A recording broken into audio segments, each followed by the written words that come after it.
ఈరోజు వంకాయ కొత్తిమీర చూపిస్తున్నాను. నూనె వేడెక్కింది. ఇందులో పచ్చిమిరపకాయ కరివేపాకు వేస్తాను. ముందు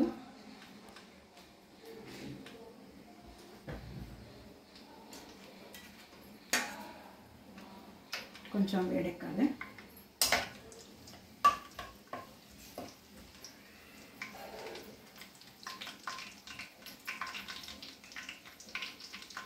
ఇవి 300 గ్రాముల వంకాయ ముక్కలు.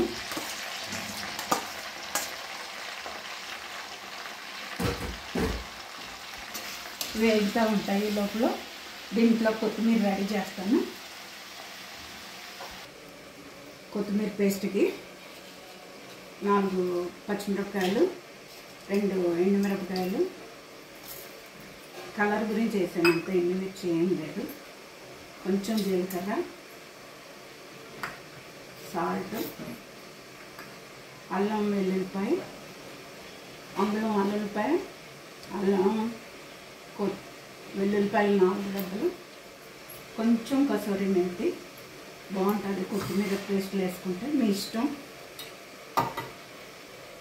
ఇది 2 కట్టలు కొత్తిమీర సరిపోతుంది.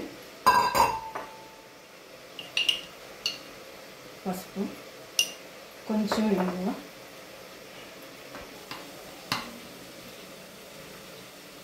కొంచెం చింతపండు, ఎక్కువ పట్టదు, కొద్దిగా బెల్లం. కొత్తిమీర పేస్ట్ రెడీ అయిపోయింది. వంకాయ మెత్తబడ్డాక వేయాలి. ఒకసారి వంకాయ చూపబడాలి.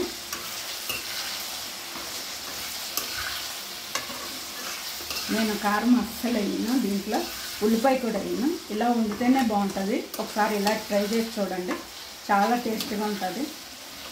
ఇది 2 రోజులైనా ఉంటుంది, కూర పాడవదు. సగం అయ్యింది. ఇప్పుడు కొత్తిమీర పేస్ట్ వేసేసుకోవాలి. సిమ్లో పెట్టి వేసుకుంటే నెమ్మదిగా వేగుతుంది.